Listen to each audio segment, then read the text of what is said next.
Whispers from Below, a horror podcast by Justin W. Geis. Scary stories, both real and fake. Hello, listeners. Welcome to Season 1, Episode 2 of Whispers from Below, a podcast by a madman for madmen. I'm your resident psychopath, Justin W. Geis, and today's topic of discussion is the Candyman, or rather, the Candymen. Today's topic is going to be about two different things, one of which is an urban legend that takes place in Chicago. The other one is going to be about a real-life serial killer that lived in Houston, Texas. Just a disclaimer, this episode does have some graphic content. There's some gory things that have happened. There's some explicit things that have happened. Just as a warning, there are going to be some episodes of this podcast that come out that are going to be great for younger listeners. This is not going to be one of them. So just as a heads up, this does have some darker content in it. Just wanted to let everybody know. Moving on. So the first person that we're going to talk about is a Dean Arnold Corll. He was called the Candyman or the Pied Piper because he was always seen outside of his family's candy company giving candy to kids, normally young men, kids around like 13 to like 17-ish, like middle school, high school range, usually young boys, which I think should have been a red flag, but this was the 70s. So stuff like that wasn't as apparent as it is nowadays. We're going to talk a little bit about him. Just as another disclaimer, he has way more information on him because he was a real person that we can track and figure out what his life was. There's not as much information about the urban legend because it's a legend. There's just not a ton out there for it. So we're going to start off talking about Dean, and then we're going to move on to the Candyman and talk about the differences between the two, which one comes up first on your Google search. It's really interesting to see who pops up before the other. So let's get right into it. So Dean Arnold Corll, aka the Candyman, was born on December 24th, 1939, and he died August 8th, 1973.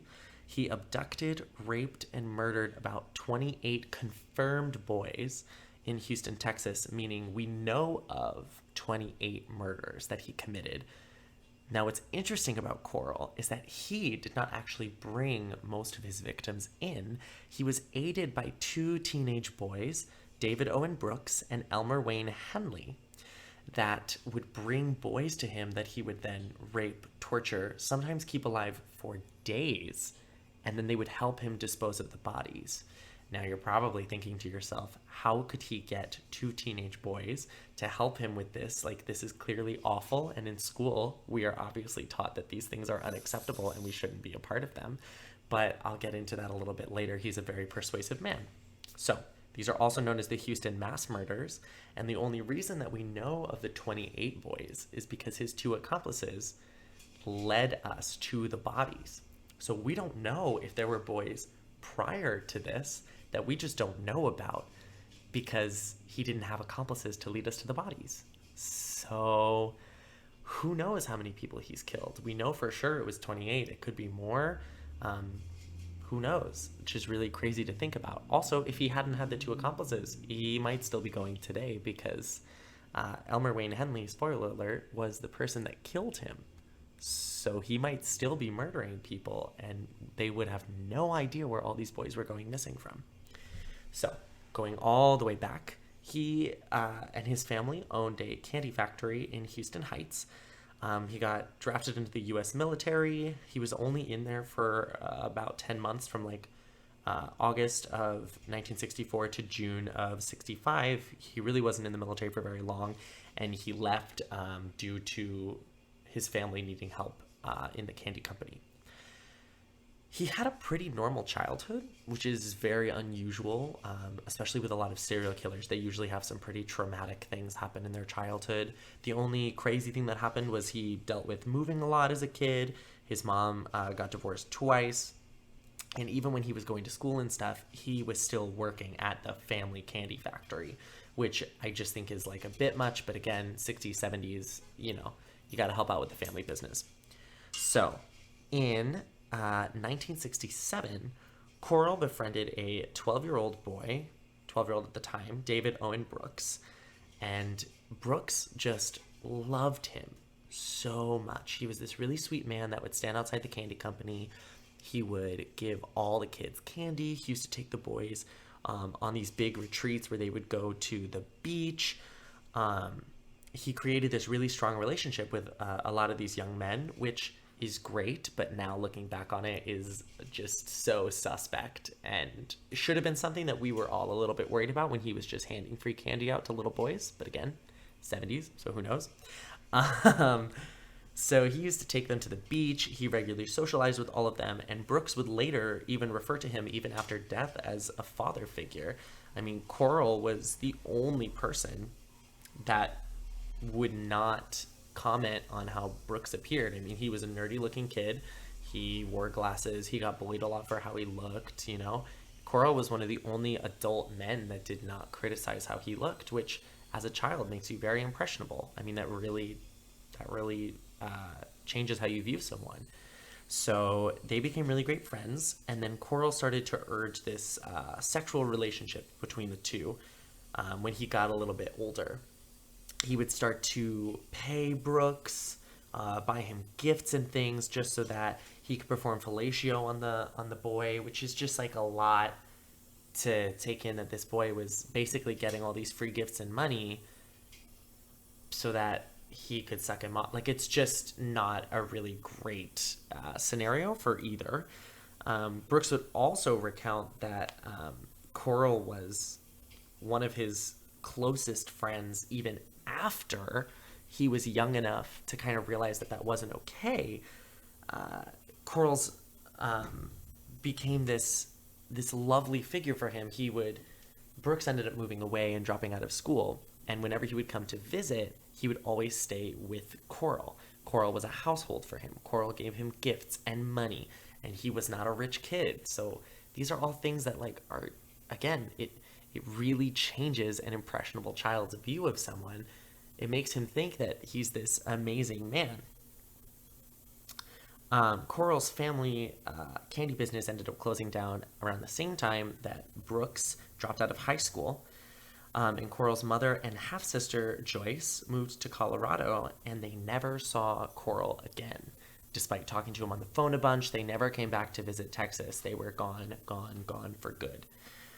Corll began working as an electrician for a Houston lighting and power company, and his job was to just test relay systems, and he worked there until he got murdered. So that was his job up until death. Now, we have all the backstory set. We have everything great. On to the murders. I know that this is why you are all excited to listen to this episode. So, between the time of 1970 and 1973, Corll was known to have killed a minimum of 28 teenage boys. All the victims were male and between 13 and 20, usually mid-teens, and most of the victims were abducted with the help of Elmer Wayne Henley and David Owen Brooks. Several of the victims were friends of either of the teenage accomplices, and even two of the victims had worked at Corll's candy company, which I just think is like, you know, don't shit where you eat. There's that phrase, but he murdered where he ate, which I think that's in poor taste. They worked for him. They should have at least been immune, in my opinion, but hey. So the way that these victims were kind of lured, Corll had a multitude of addresses. He moved around a lot in those 3 years, probably as a countermeasure so that nobody could track the boys coming to one address too many times, which is very smart of him. The victims were normally lured into a car by either Henley or Brooks, both boys. Sometimes Corll was there. They would be lured into the cars and taken to Corll's house, usually with the promise of like a party or drugs or alcohol, or even just like a lift to a place to stay for the night if the boys were running away, something like that. At Corll's house, again, changed like a ton of times. So sometimes it was an apartment, sometimes it was a home. The last place he was murdered was in Pasadena. The victim would usually be drugged, plied with like tons of alcohol, tricked, or just brutally forced into putting on handcuffs. And then they would be strapped down to a wooden torture bed or to Corll's bed, like by the 4 posts. And then he would rape, beat, torture, and then strangle or shoot them with a 22 caliber pistol. And sometimes these boys were kept alive for multiple days. Like, can you imagine being kept for multiple days strapped to a board, no food, no water, being constantly raped and beaten and tortured by this man, and you thought that you were just going to have a fun night? That sucks. This is where a lot of things come into play that don't exist nowadays that you have to take into consideration. The fact that hitchhiking was really popular at this time. If you were running away from home or you needed to go somewhere, you could hitchhike, and it was like a really solid way of travel for a lot of people. That's another way that they got a lot of boys. That doesn't happen now. We don't hitchhike. If you hear that someone's hitchhiking, they are a sketchy person, and you probably don't want to associate with them, because now we have things like Uber and Lyft and all these things that are wonderful that didn't exist back then. And not a lot of people could pay for a taxi or something like that, or bus fare to get from one place to another. So hitchhiking was just the easiest way to go. People didn't realize how dangerous it was until, way later. So here we are. This is, I would assume, probably how upwards of 10 of the murders came into play, especially when a man has younger people in the car. It makes you feel more comfortable, Like, if I was going to hitchhike and I saw a mom with kids versus a scary-looking trucker, I would get in the car with the mom and the kids. So if you see a man with two young men in the car, or a man with a young man in the car, you're definitely more likely to go in that car than you are with a stranger that's just one singular person. So that's another thing to consider with all these murders, is that there's stuff that happened back then that just didn't happen now. Getting alcohol and stuff like that. Like, now, I know it's like super easy for kids to just get alcohol. There are a lot of parents that are like, well, I'd rather have you drink here, so here's some booze. Back then that wasn't as much of a thing. So just some things to consider as we talk about how these victims were taken and stuff like that. After these boys were killed and murdered, Henley and Brooks would help Corll cover them in plastic sheeting and bury them in various different places in Houston. He never went to the same place. He wanted to make sure all the bodies were separated, stuff like that. He usually kept keepsakes. It was normally whatever set of keys they had. He was really interested in the keys for whatever reason. Around the time of his first murder, Brooks actually caught Corll raping two boys that were tied to his bed. Corll said, "Hey, dude, sorry you had to see that. It's really rough. You probably shouldn't tell anybody about that. How about I buy you a green Corvette and you don't say anything?" And Brooks was like, "Yeah, okay."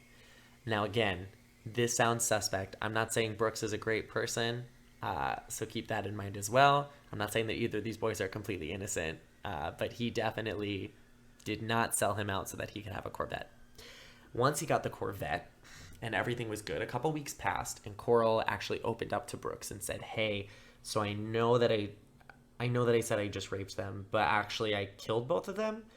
But I have a proposition for you. If you start bringing me boys, for every boy that you bring me, I will pay you $200. Now, in 2020, $200 for a life, that's not even a question. Nobody would do that. That's absurd. But in the 70s, $200 in 1970 has the spending power that $1,300 has in 2020. So now let's rewind. Corll offered him over $1,000 for each boy that he brought back. When you're a kid and you dropped out of high school, I might have done it too. I know that sounds shitty, but like, you need money. You need money to live. You need money to survive. And that's good money just to like lead a couple of boys over, and you don't really have to do anything else. You can kind of just distance yourself from it. Work is work. It's just business, So Brooks ends up saying yes. And they begin this weird coexisting murder task force where Brooks is leading all these teenage boys over to Corll. Corll is raping and murdering them, and the two of them are helping each other out and getting rid of the bodies, all for a price. Around the winter of 1971, Brooks lured Elmer Wayne Henley to Dean Corll's house, probably to be murdered. The thought is that it was most likely for him to be murdered. But then Corll, after talking with the boy for a bit, kind of decided that he might make a great secondary accomplice. So he decided to give him the same offer that he gave Brooks, but instead of telling him that he's murdering boys, he told him that he's selling them into white slavery. Now, I know what you're thinking. That's not great either. That doesn't seem like a good offer. But you gotta consider, when you're a young kid, killing seems way worse than slavery. Like, truly, honestly, like, I remember being a kid and somebody talked about white slavery, and I was like, I don't know why that's a problem. But someone was like, oh, I murdered someone. That sounds like way more of an issue than selling someone into white slavery. Apparently, Henley later told authorities that he denied this request. He didn't want to be a part of it for like months and months and months and months. He was like, I can't do it. They kept nagging him. They were like, look, come back if you ever want to, whatever. And he was like, I just can't do it. And then his family kind of fell into like some hard financial times, some pretty like dire circumstances. And he was like, I need a way to make money. So he called up Corll and he started bringing boys over. These murders ended up continuing until August 8th, 1973, the fateful evening that Henley shot Corll. The way that this all went down is a lot, and Brooks was not present at the time. But Brooks and Henley ended up being very cooperative with the police after this, and basically led them to all the bodies and like sold out Corll's dead corpse and were like, this is what happened, because they wanted to save their own skin. So that also makes them kind of terrible people, because not only did they do this awful thing, but then they're trying to be like, but it wasn't that bad because we didn't kill him. So it's fine. And it would later be revealed that some of the murders that happened, Brooks like totally participated in. So on August 8th, Henley brought over his friend Timothy Cordell Curley to huff some paint fumes, smoke some marijuana, drink some booze, hang out.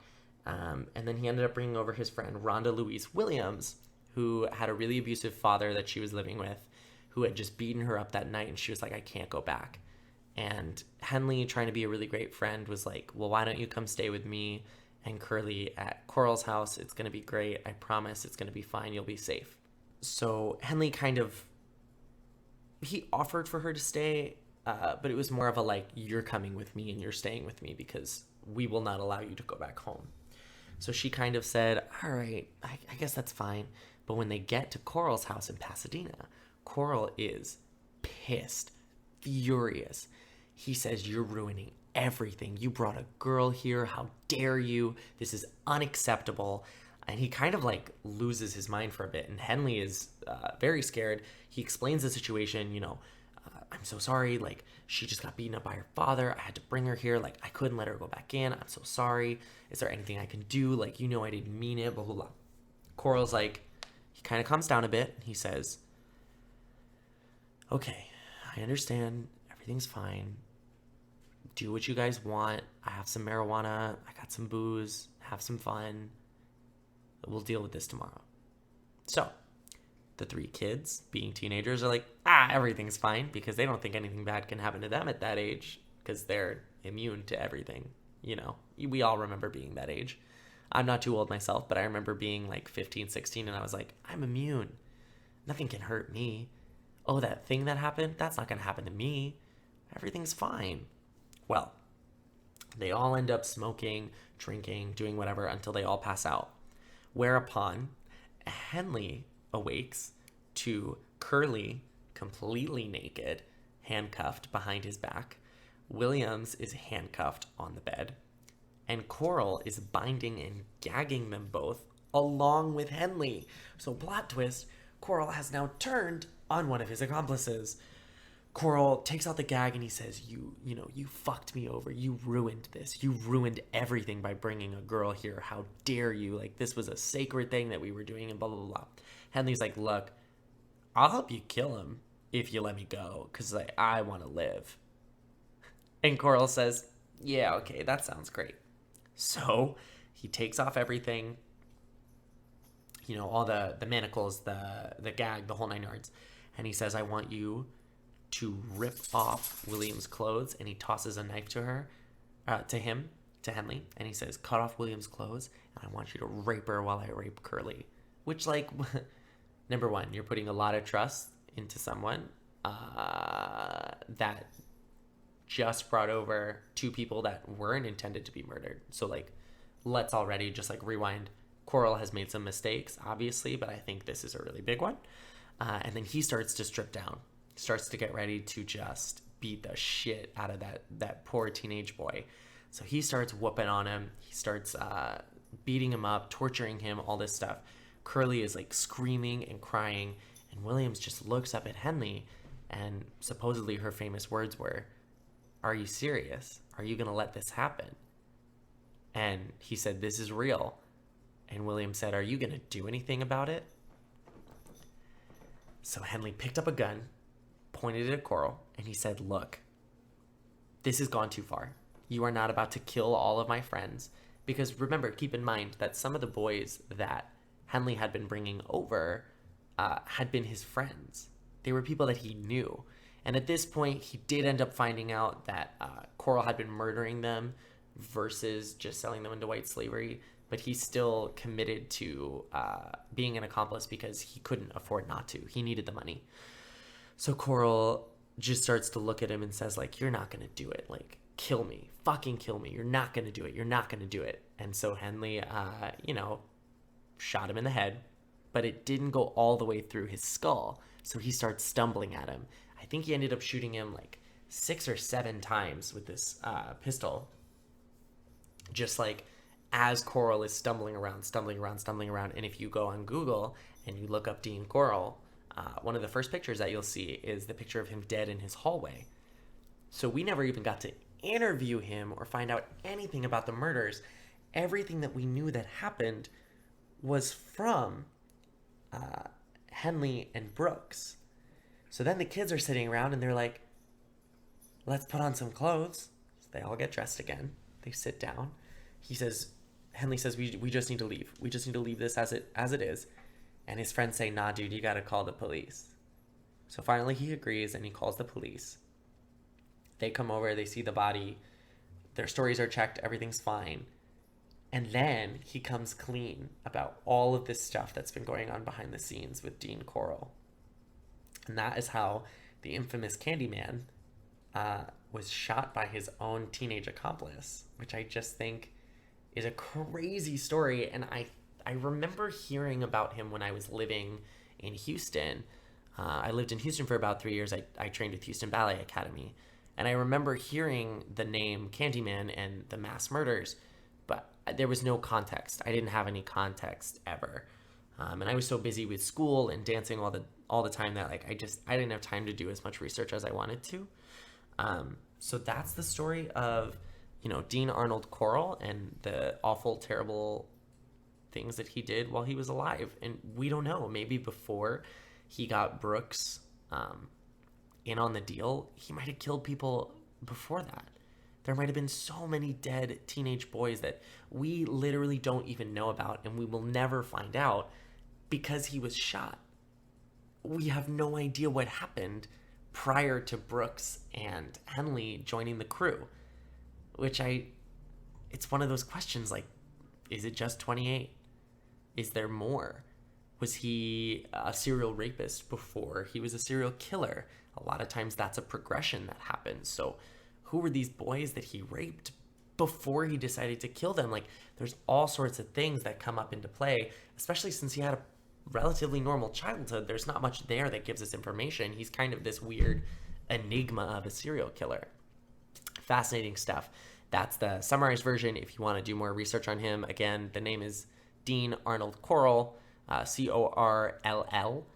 You can Google him. There's a ton of information on him, but you have to Google him specifically, which is my next point, because if you Google the Candyman, the first thing that shows up is the urban legend about the Candyman. Like I said, I talked for about 20 minutes about Dean Corll. Candyman really doesn't have as much info on him. It's an urban legend. It's very similar to Bloody Mary. As the legend goes, there was once this African-American man that worked on a plantation. He was an amazing artist. And this really racist plantation owner was like, hey, my daughter's kind of pretty. Do you mind painting a picture of her?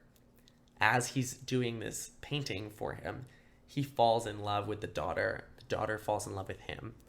Obviously, way back when, if we're on a plantation and he's a slave, that's not really appropriate for a white woman and a black man to be together. Interracial was not at all acceptable.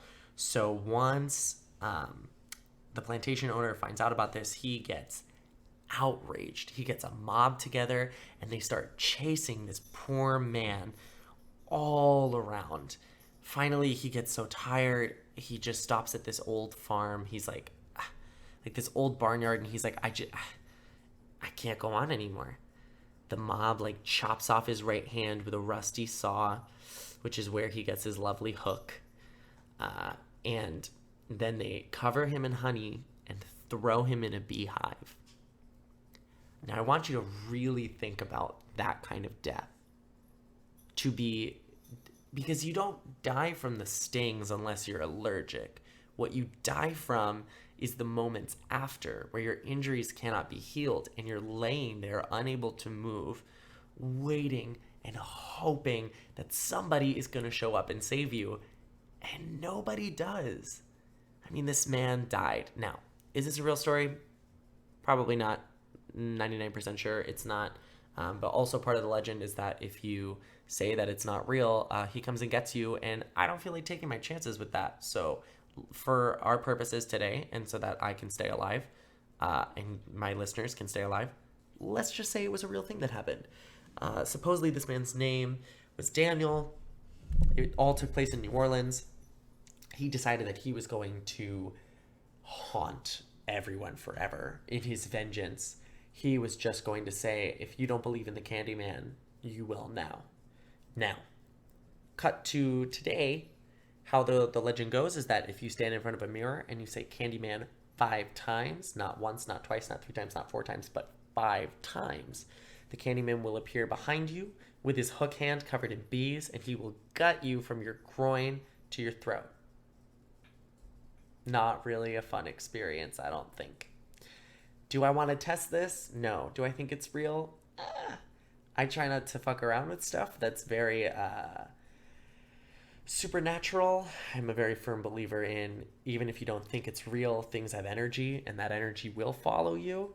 So I don't really want to bring that kind of energy into my apartment. Feel free to say Candyman 5 times into a mirror and let me know what happens to you, if you can. This is basically the legend. I mean, that's really most of what's in there. What's really interesting to note is that this Candyman that we all know, with the hook hand and the bees, wasn't actually how this legend started.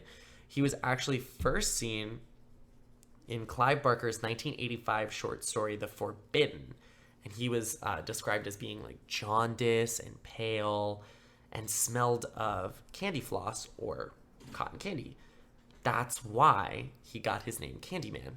When you think about the current lexicon of Candyman, let's put it that way, there's nothing about him that says candy in any format. There's nothing about him. I mean, the bees, maybe the honey is what gives it the candy. I'm not entirely sure where that name comes from, but this legend wasn't really popularized until the movie came out in 1992, starring Tony Todd as the Candyman. And this became such a popular film that it actually became a franchise. There were 2 other films that came out, all starring Tony Todd. And there's actually a movie coming out in 2020, I believe, a 4th installment in this franchise, which I think is interesting. Because I remember seeing the first one, and I thought that movie was terrible. I mean, it's fun, it's a gory, slashery sort of flick. There's some twists and turns, but I wouldn't say it's one of my favorite horror movies.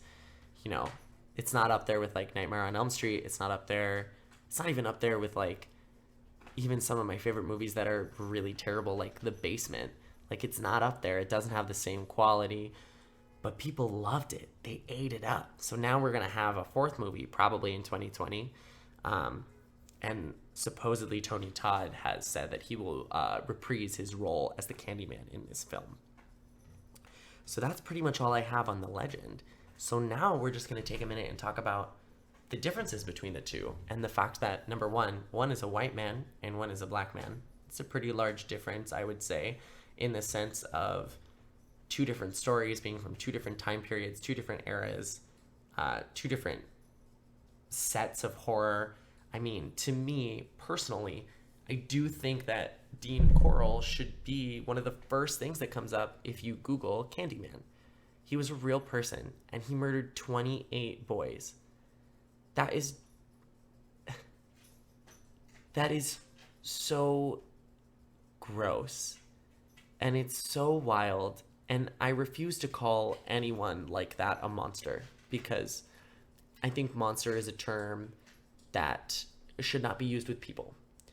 I know you're going to say, Justin, that sounds crazy. He murdered 28 people. You literally just said it, and it's terrible.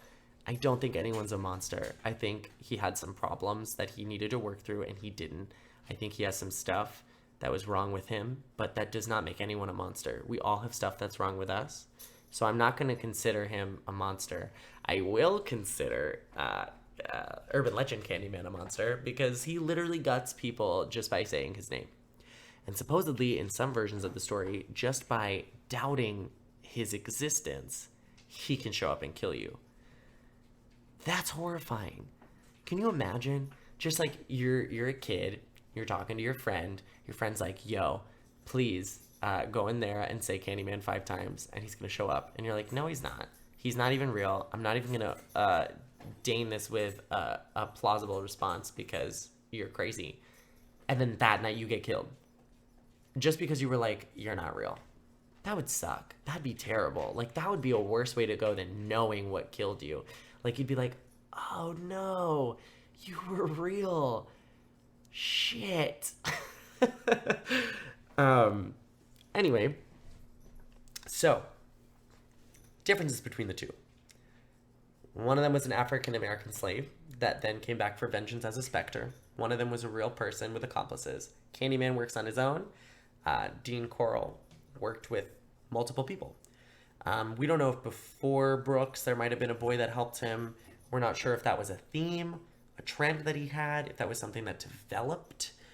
There's a lot that's unclear because he did die before police and detectives could interview him about anything, which is very unfortunate, I think. It's nice to have closure for those families and to know this is what happened to him. Even if it's gruesome and terrible, it's better to know what happened to him than keep wondering. Maybe he's alive somewhere. Maybe he's out and about and he's living a great life. Like, that's almost worse to think than to just know that they're gone and they're not in pain anymore, versus thinking that they might potentially still be out there in pain.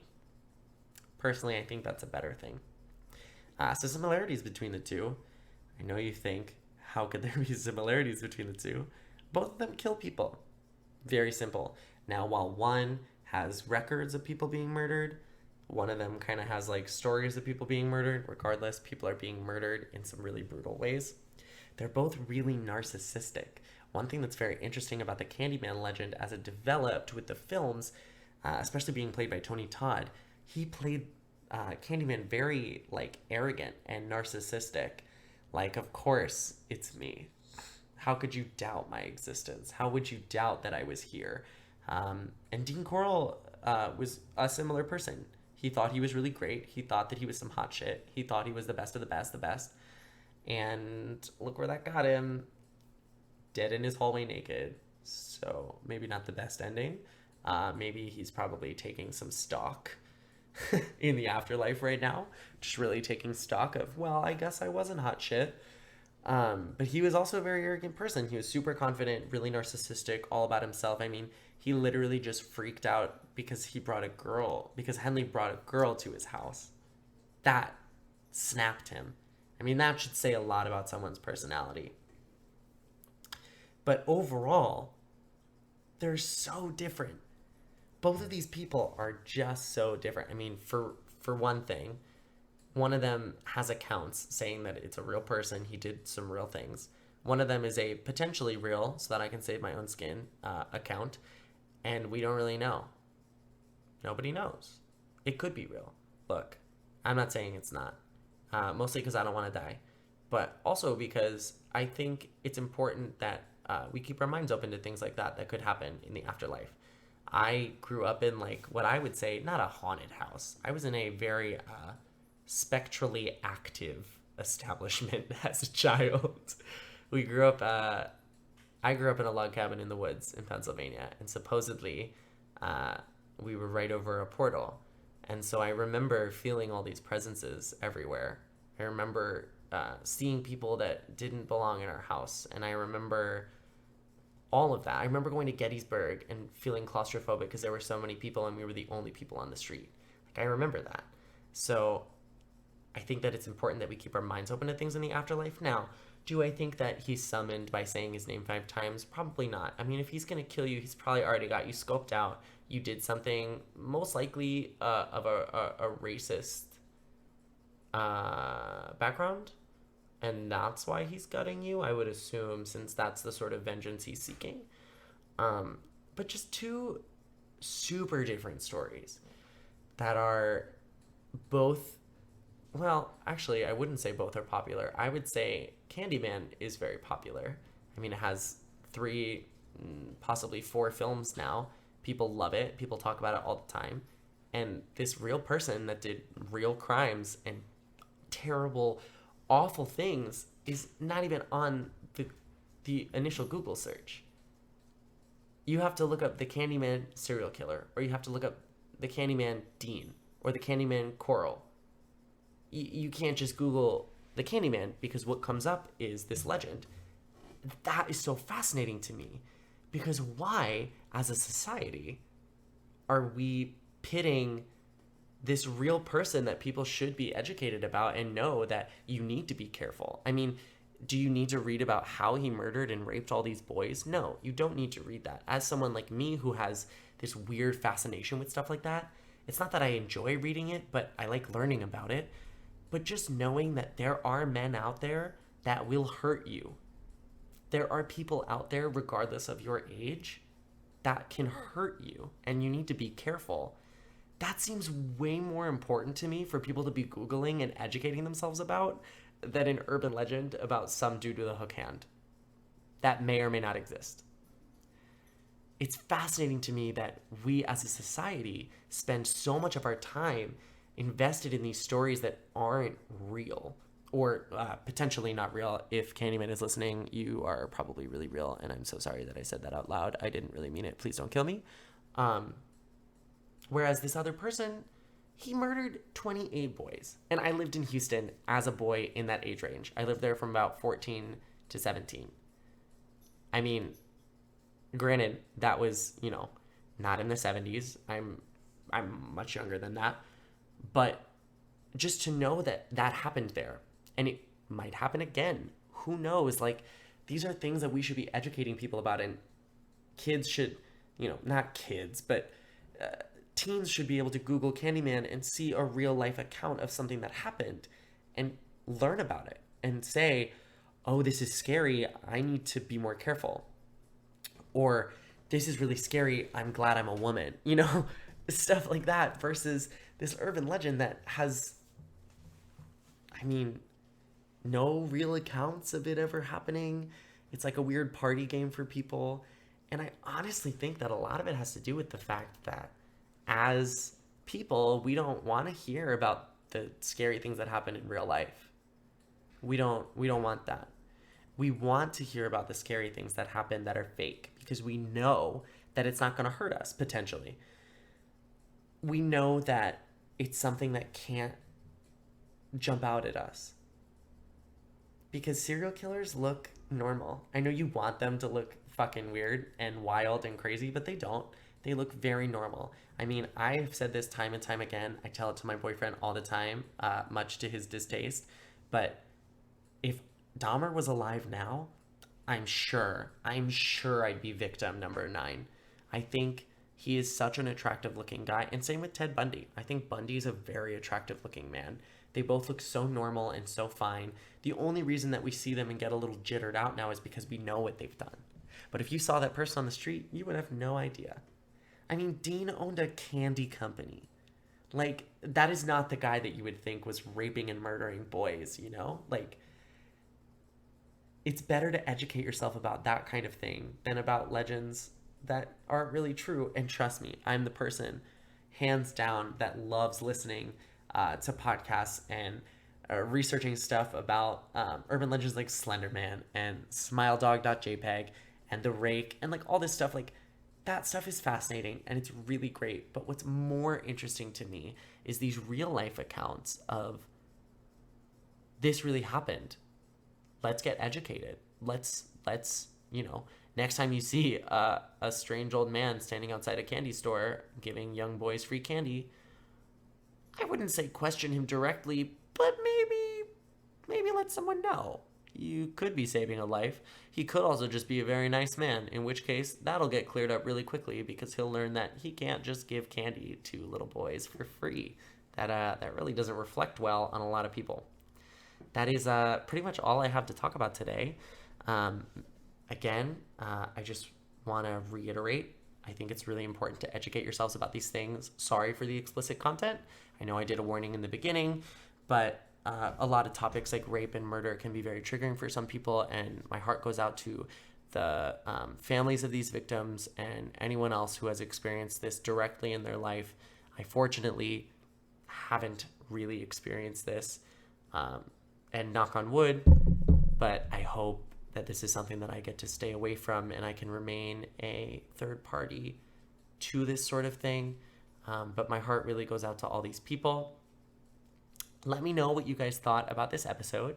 Again, I am going to get more comfortable on the mic. I'm going to get more comfortable talking to you guys. Right now, I'm talking to an empty room and my tiny dog who's been running around this whole time. So I'm going to get more comfortable with this. Let me know what you guys think. Shoot me an email at whispersfrombelow@gmail.com. Message me on Instagram. Again, the Instagram handle is whispersfrombelow. No uppercase, no spaces, no underscores.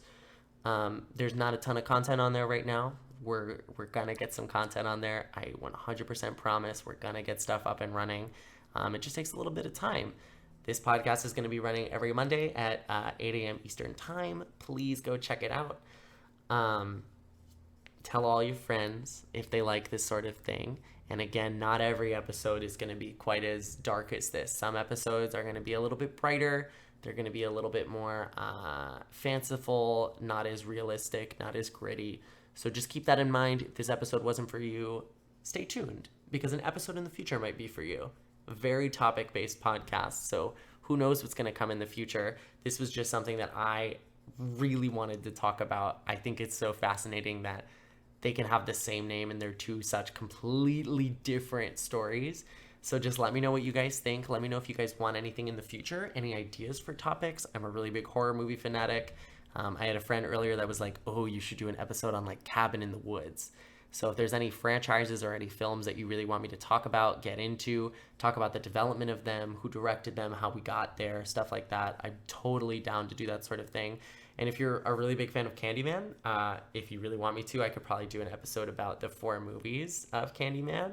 I could do like one episode about the trilogy and then go see the movie and do an episode about the movie after I saw it and what I thought. Spoilers included, obviously, because I can't be trusted to not tell you things. But again, Whispers from Below on pretty much everything. So if you want to reach out, feel free to find me. My name is Justin W. Geis, and thank you guys so much for listening. And I hope that you don't get murdered by either the real Candyman from the grave or the legend of Candyman from the grave.